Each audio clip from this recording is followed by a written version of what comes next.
das nossas práticas médicas, né, do dia a dia, um pouquinho do que a gente vive do lado de cada mesa do médico e dividir isso com vocês, né? Queria agradecer mesmo a presença. Tive a missão difícil de substituir o Dr. André aqui, que é um grande mentor para nós, oncologistas, e falar um pouco sobre como nós, médicos que atuamos na área do câncer, como que nós podemos dividir um pouco a nossa evidência científica, aquilo que a ciência, a medicina atual nos mostra, e como que a gente pode explicar isso de uma maneira fácil, de uma maneira didática, e ajudar os nossos pacientes a tomar decisões tão difíceis, né? Eu estava ouvindo o senhor comentar, imagino que na década de 90, uma decisão como a que o senhor tomou realmente não foi fácil, né? E dia a dia, nós aqui que atuamos nesse processo de tratamento, dia a dia nós acabamos por ter decisões difíceis, né? Em diversos âmbitos e que a gente precisa de fato ajudar o nosso paciente. Então acho que a melhor maneira para a gente entender um pouco como o paciente se sente é vivendo um pouco a experiência do outro lado, né? Então eu acho que tem aqui alguns colegas médicos que são um exemplo para mim e que muitos deles professores que já me ajudaram a chegar onde estou na minha carreira, mas eu não me vejo dentro de uma ambulância indo na parte de trás, né? Eu sempre estou indo levar o paciente ou cuidar do paciente, mas em algum momento isso vai acontecer, já aconteceu comigo, precisar ser o paciente e deixar de ser o médico. O médico, quando ele chega na sala de emergência ou no consultório, ele é visto pelo outro médico como uma autoridade. Nossa, meu colega, ele está aqui, mas isso é bem entre aspas mesmo. A maioria das vezes nós médicos negligenciamos os nossos sintomas, a gente acaba por dar a nossa desimportância do sintoma, a gente vai levando com a barriga, a gente vai empurrando, né? Porque somos humanos, normal, né? Isso é natural, a gente não, isso não é nada, eu estou com dor, mas eu trabalho mais uma semana, a gente vai indo. Quando a gente chega lá, existe uma avalanche de informações, porque todo mundo quer fazer tudo, exames e tudo mais, e no fim, acaba caindo para a gente mesmo, doutor, e aí, o que você quer fazer? Você quer tomar um antibiótico, um remédio para dor? Você sabe, né? Você sabe, aquele que você sabe é difícil, né? E, na verdade, a gente está lá vivendo a experiência de ser paciente, de querer que alguém vire para a gente e fale assim, olha, faça isso, esse é o caminho correto, esse é o melhor caminho, essa é a melhor evidência, essa é a melhor trilha a seguir nesse processo de doença, de sofrimento que você eventualmente esteja passando. Então, a realidade é que, não, a realidade é que é uma receita que a gente, de fato, não sabe muito bem como fazer e que a gente aprende, né? Se a gente quiser replicar uma receita de culinária sempre igual, do mesmo jeito, sempre vai haver algum grau de diferença, algum grau de algum ingrediente que ora vai mais, ora vai menos, e na condução da história de vida de um paciente, principalmente com câncer, isso é verdade. Por mais que os livros, os protocolos, a ciência nos conte uma forma de conduzir, algum ingrediente, uma hora ou outra, será diferente para um ou outro paciente. Então, existem algumas decisões médicas em momentos muito críticos do paciente com câncer, né? Acho que o momento do diagnóstico inicial é um momento muito difícil, é um momento em que a gente lida com aquela sensação de frustração, de que o paciente ou a paciente que se preveniu, que fez os seus exames, eventualmente encontrou-se com o câncer frente a frente. Então esse é um momento difícil. Do que a gente deve falar nesse momento, né? Existe muito a se dizer do ponto de vista técnico e científico. Se a gente for falar de câncer de mama, temos aqui grandes especialistas de câncer de mama e que a gente pode falar dias, semanas, meses de toda a evidência científica que é produzida. Mas eu preciso falar isso naquele momento? É isso que o meu paciente quer ouvir no momento do diagnóstico? Não sei, a gente vai ter que saber e cada paciente vai querer ouvir de maneira diferente o caminho que ele vai trilhar. Então a gente tem que ter essa sensibilidade, porque é um momento crítico, o momento do diagnóstico. O momento da recidiva também é um momento delicado. Aquele momento em que você tratou, se viu curado, se viu tratado, esquece, vai para ver o médico só para tomar café, bater papo, fazer os seus exames mensais, semestrais, anuais, e daí vem uma segunda rasteira do diagnóstico da recidiva. E novamente, vai vir o médico todo preparado cientificamente para dizer, olha, temos bons tratamentos, temos boas evidências, mas será que é aquilo que eu preciso dizer naquele momento? Né? O momento da progressão, aquele paciente que está fazendo um tratamento que eventualmente não dá certo e que você vai ter que mudar o seu tratamento, é também um momento crítico. E existem momentos que a medicina ainda nos coloca de momentos de faltas de evidências, faltas de dados robustos para que eu possa pegar na mão do meu paciente e falar assim, vamos caminhar por aqui, que aqui é seguro, esse é o caminho correto, esse é um caminho que a ciência nos mostra ter uma evidência robusta e minimamente certa de que é o melhor caminho. Então, o câncer tem várias escolhas, né? A gente vai conversar sobre múltiplas linhas de tratamento, múltiplas opções. Vamos falar hoje aqui sobre cirurgia, vamos falar eventualmente sobre radioterapia, sobre quimioterapia, seja, eu vou ser mais genérico, sobre tratamentos medicamentosos, que podem ser comprimidos, podem ser infusões, medicamentos infundidos na veia. A gente vai ter que mesclar isso com os diferentes perfis de pacientes que são mais introspectivos, mais abertos, pacientes que querem saber mais, pacientes que falam, doutor, eu só vou onde você me falar que eu devo ir, não precisa me dizer quais são as pedras que eu vou encontrar, mas pode seguir que eu vou atrás de você. E a gente tem uma expectativa de sobrevida muito grande, né? A gente quer dar o melhor tratamento para que as pessoas vivam histórias como a que o senhor nos conta, de 30 anos de diagnóstico, bem, vivo, curado, tratado, tomando seu remédio e nem querendo tirar o remédio, não é verdade? Então, é isso que nós queremos. Mas é importante que a gente conheça os objetivos do nosso paciente.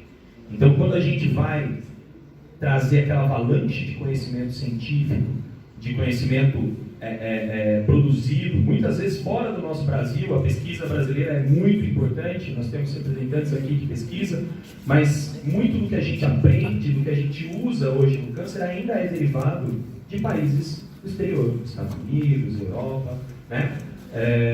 Não que isso seja ruim de maneira alguma, mas nós temos que mesclar todo esse conteúdo que é produzido às vezes numa comunidade totalmente diferente do ponto de vista cultural, econômico, social, né? Político, totalmente diferente do que a gente vive no Brasil, e a gente tem que extrapolar isso para viver aqui, né? Então é uma decisão realmente muito difícil. Vocês estão percebendo que eu entendo que é uma decisão difícil, que o Dr. André Sassi me deixou uma missão difícil de passar para vocês aqui, né? Mas é uma encruzilhada, né? A gente tem uma pessoa, um médico, e evidentemente um paciente ao seu lado, esperando que a gente tome o melhor caminho. E daí a gente tem que ser crítico, avaliar criticamente a evidência científica produzida. Existem pesquisas que mudaram a história do câncer, e existem pesquisas com aspectos extremamente econômicos, que não faz sentido, com um benefício muito pequeno daquilo que está sendo pesquisado, aprendido e discutido.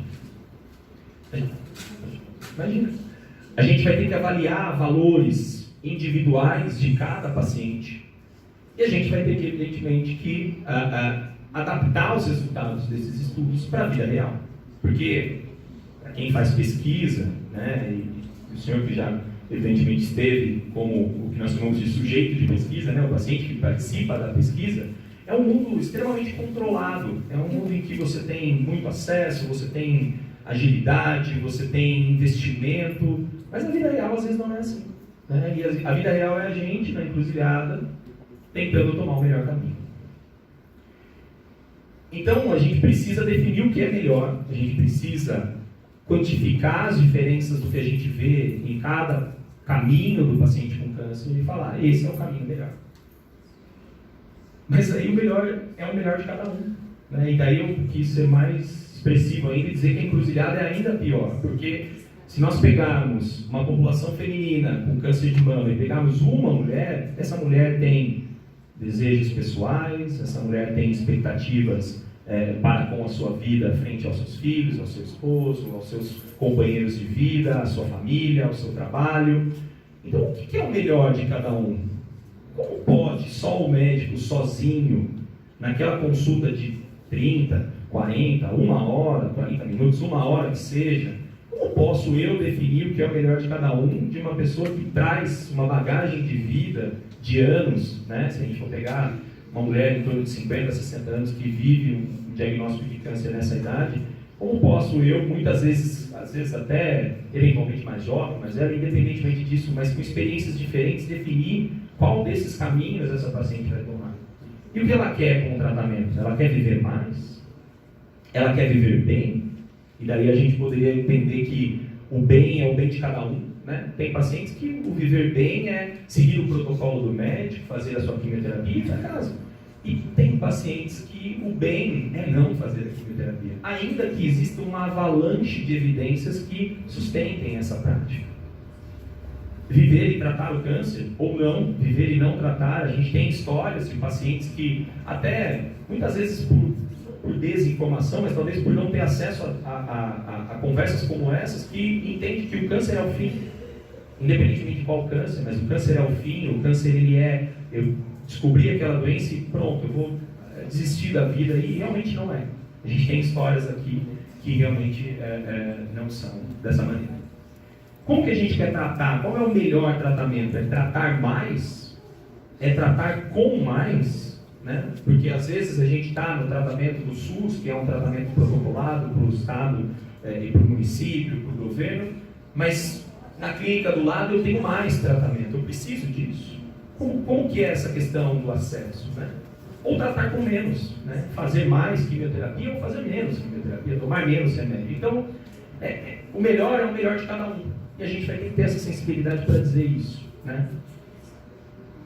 Eu prometo que oncologistas, médicos adoram gráficos, tá, gente? Quando a gente está reunido fazendo isso, lendo gráficos, né? A gente tem reuniões semanais entre os membros aqui, mas eu não quero que vocês se atentem aos dados do gráfico, mas eu quero que vocês vejam que a gente tem um tratamento azul e um tratamento vermelho.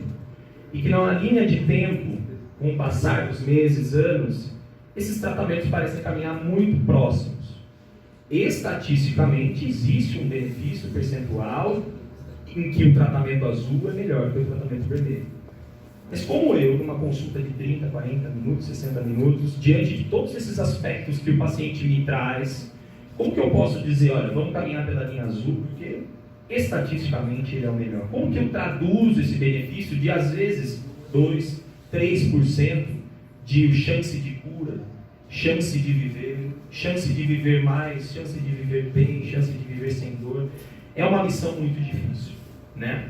Óbvio, a gente tem que ser claro, e em momentos como estes, né? Esse felizmente não é um gráfico de câncer de mama, né? Esse é um gráfico de outra doença, mas a gente vai ter doenças que se comportam com essa característica, né? Em que os tratamentos, mesmo tecnológicos, caros, custosos, do SUS ou do privado, eles são, infelizmente, ainda insatisfatórios. E as incertezas? Como é que a gente fala, então, diante de uma evidência científica que nos deixa desamparado, como essa que eu mostrei para vocês, do tratamento azul sendo percentualmente muito pouco melhor do que o vermelho, ainda que mais caro, mais custoso, mais e mais e mais? Como é que eu traduzo isso para o meu paciente? Como é que eu conto para ele que os benefícios de um tratamento que é ofertado a um preço muito maior, ou a uma necessidade, eventualmente, até de uma ação jurídica, traz um benefício muito pequeno? Nós vamos falar um pouco disso depois aqui, sobre a questão de acesso, questão jurídica. Como que eu lido com as questões ainda não respondidas, né? Que daquele paciente que tem um tumor muito raro, à época, pouco conhecido, pouco diagnosticado, pouco falado, né? Nós ainda temos doenças raras no dia de hoje. Como lidar com comparações indiretas? Minha amiga tomou um remédio, foi ótimo. Vai ser bom para mim? Minha amiga não fez quimioterapia, por que eu tenho que fazer isso? Minha amiga não tirou o seio todo, por que eu tenho que tirar? Então, essas comparações fazem parte da individualidade de cada paciente. Então, como que a gente lida com isso? Tá? Que informações o meu paciente busca naquela encruzilhada? Ele quer algo personalizado, ele quer um padrão dos Estados Unidos, da Europa, do Brasil, ele quer o melhor, o mais caro, eu quero tudo, né? Ou eu quero a verdade? A verdade é que o tratamento vermelho e o amarelo são percentualmente muito iguais. Então é uma decisão muito difícil de se tomar. E a realidade, pessoal, eu acho que mais do que trazer dados, é trazer um pouco da dificuldade que é orquestrar, às vezes, esse processo de tratamento. E daí, por isso que eu não sou, talvez, o oncologista mais experiente da sala aqui, mas é por isso que a gente está constantemente em aprendizado, em buscando estar perto de pessoas que nos motivem, que nos incentivem, que falem mais um pouquinho, vai mais um pouquinho, mais um pouquinho, e assim a gente vai construindo o nosso conhecimento para tomar essa decisão, uma conversa bem amigável, né? Muitas vezes, hoje a gente ainda tem aquele velho padrão de que o médico senta aqui e a paciente senta lá. Mas às vezes a gente pensa até em tirar essa mesa e fazer uma roda de conversa mesmo, tá? Então é uma relação de confiança, é uma relação em que cabe ao médico, que é um profissional treinado, com a sensibilidade que é pertinente, ler, entender, decifrar aquela preferência e o valor do cada paciente. Ele vai, evidentemente, construir isso, não vai ser na primeira consulta, vai ser em uma série de consultas em que a gente vai conversar com ele, conversar através de familiares dele, de pessoas próximas dele, para entender melhor os valores. A gente tem que ser sincero, tem que ser transparente, e a gente tem que traduzir essa evidência, e às vezes essa evidência científica ela não é boa, e a gente tem que ser sincero e contar para o nosso paciente que ela não é boa. E traçar um plano. E depois de todo esse aparato de discussão, a gente tem que definir junto com o paciente se ele está disposto ou não a seguir adiante desse trajeto. Porque existem, muitos dos colegas que certamente têm experiências dessas, que a gente vai lá, faz uma aula de oncologia na consulta, explica coisas muito boas, muito importantes, muito relevantes do ponto de vista clínico, médico, científico, e o paciente fala: doutor, para mim isso não serve. Eu não vou caminhar por aqui. Não é esse o caminho que os meus valores hoje me fazem entender que são válidos para mim. E a pessoa não está errada, ela tem que ter, evidentemente, ele tem que defender os seus valores. E faz parte do médico entender isso, ler, decifrar e colocar isso como um plano e caminhar junto, naquela encruzilhada, naquele caminho bagunçado que a gente vive. Espero não ter estendido meu tempo, mas eu queria realmente dizer que é uma missão muito difícil fazer isso no dia a dia, né? Muitas vezes com uma agenda cheia de pacientes, um centro dentro do SUS cheio de pacientes, de pessoas esperando que você dê respostas que às vezes não são simples. Não é faça isso. Passa por todo esse caminho, essa angústia do diagnóstico de câncer que eventualmente pacientes ou qualquer um de nós aqui possamos sentir, ela também é do médico, ela também é de nós profissionais. E acho que como compartilhar isso, a gente vai ter que aprender com cada paciente. A gente aprende muito com eles, né? Com cada um. Cada um tem a sua história, a sua história de vida pessoal, e vai ter a sua história do câncer. E a gente vai juntos balizar isso com eles. Muito obrigado. Agradeço o convite. Eu acho que esse tema que o Igor falou hoje é um tema bastante relevante, e a gente tem conversado cada vez mais sobre isso. Comunicar as informações, essa relação médico-paciente, como ele colocou muito bem, isso é uma construção, é um processo que vai começar desde a primeira consulta, no momento que a gente tem o primeiro contato com o paciente, mas vai ser construído ao longo do tempo, né? E essa relação ela vai evoluindo. E eu acho que a gente entender o contexto daquele paciente, daquela paciente, o contexto familiar, social, cultural, isso é extremamente importante. E essa conversa, isso vai permitir com que a gente perceba, então, como o Igor colocou agora no final, essa questão dos valores. Não existe uma receita de bolo, não existe uma fórmula que vai funcionar para todos os pacientes, para todas as pessoas. Isso, sim, é uma questão muito individualizada. E eu acho que eu queria só deixar um ponto também, como o Igor colocou, e reforçando, os estudos têm mostrado que uma das coisas que os pacientes mais valorizam, os familiares, os cuidadores também valorizam e colocam como um dos pontos mais importantes nessa relação médico-paciente, nessa questão do cuidado e que a gente precisa prestar mais atenção, é a questão da escuta. É a gente dedicar um tempo na consulta para escutar o paciente.